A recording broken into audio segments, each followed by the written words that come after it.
بسم اللہ الرحمن الرحیم نحمدہ ونصلی علی رسولہ الکریم۔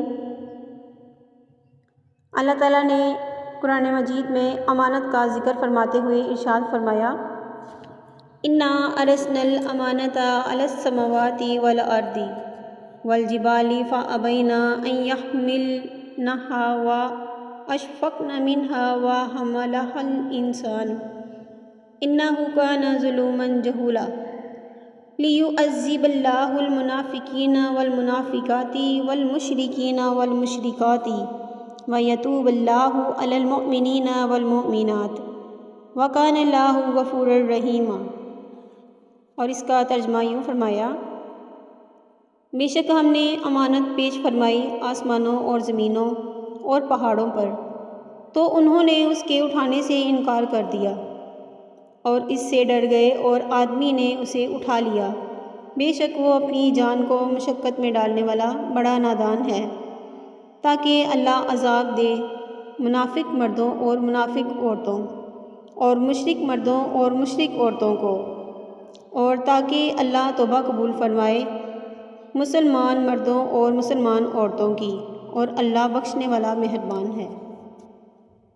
وہ امانت جس کو اللہ تعالیٰ نے آسمانوں اور زمین اور پہاڑوں پر پیش فرمایا، تو ان سبھی نے خوف الہی سے ڈر کر اس امانت کو قبول کرنے سے انکار کر دیا، لیکن انسان نے امانت کے اس بوجھ کو اٹھا لیا۔ سوال یہ ہے کہ وہ امانت در حقیقت کیا چیز تھی؟ تو اس کے بارے میں مفسرین کے چند اقوال ہیں، مگر حضرت علامہ احمد ساوی علیہ رحمۃ اللہ نے فرمایا کہ اس امانت کی سب سے بہترین تفسیر یہ ہے کہ وہ امانت شرعی پابندیوں کی ذمہ داری ہے۔ روایت ہے کہ اللہ تعالیٰ نے جب شریعت کی پابندیوں کو آسمانوں اور زمینوں اور پہاڑوں کے روبرو پیش فرمایا، تو ان تینوں نے عرض کیا کہ اے باری تعالیٰ، ہمیں اس بارگاہ کے اٹھانے میں کیا حاصل ہوگا؟ اللہ تعالیٰ نے فرمایا کہ اگر تم ان احکام شریعت کی پابندی کرو گے تو تمہیں بہترین صلہ و انعام عطا کیا جائے گا۔ تو تینوں نے جواب میں عرض کیا کہ اے باری تعالیٰ، ہم تو بہرحال تیرے حکم کی فرما بردار ہیں، باقی ثواب و عذاب سے ہمیں کوئی مطلب نہیں ہے۔ لیکن خوف الہی سے ڈر کر کانپتے ہوئے ان تینوں نے اس امانت کو قبول کرنے سے اپنی معذوری ظاہر کرتے ہوئے انکار کر دیا۔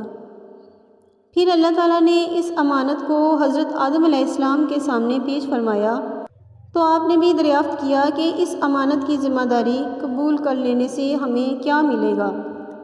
تو باری تعالیٰ نے فرمایا کہ اگر تم اچھی طرح اس کی پابندی کرو گے تو تمہیں بڑے بڑے انعام و اکرام سے نوازا جائے گا، اور اگر تم نے نافرمانی کی تو طرح طرح کے عذابوں میں تمہیں گرفتار کیا جائے گا۔ تو حضرت آدم علیہ السلام نے اس بار امانت کو اٹھا لیا، تو اس وقت اللہ تعالیٰ نے فرمایا کہ اے آدم، میں اس سلسلے میں تیری مدد کروں گا۔ ابلیس نے سجدہ آدم علیہ السلام کے بارے میں خدا کا حکم ماننے سے انکار کیا، تو وہ روندہ درگاہ الہی ہو کر دونوں جہان میں مردود ہو گیا، مگر آسمانوں اور زمینوں اور پہاڑوں نے امانت کو اٹھانے کے بارے میں حکم الہی ماننے سے انکار کر دیا، تو وہ بالکل معتوب نہیں ہوئے۔ اس کی کیا وجہ ہے اور اس کا راز کیا ہے؟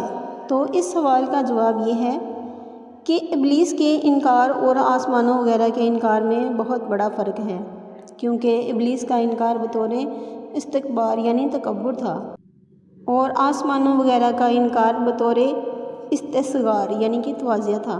یعنی ابلیس نے اپنے کو بڑا سمجھ کر سجدہ آدم علیہ السلام سے انکار کیا تھا، اور آسمانوں وغیرہ نے اپنے کو چھوٹا سمجھ کر بار امانت اٹھانے سے انکار کیا تھا۔ اور ظاہر ہے کہ تکبر وہ گناہ عظیم ہے جو اللہ تعالیٰ کو بہت ناپسند ہے، اور تواضع وہ پیاری ادا ہے جو خداوند قدوس کو بے حد محبوب ہے۔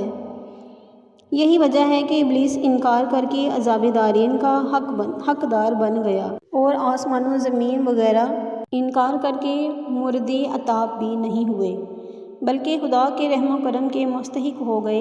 اللہ اکبر! کہاں اشکبار اور کہاں استصغار!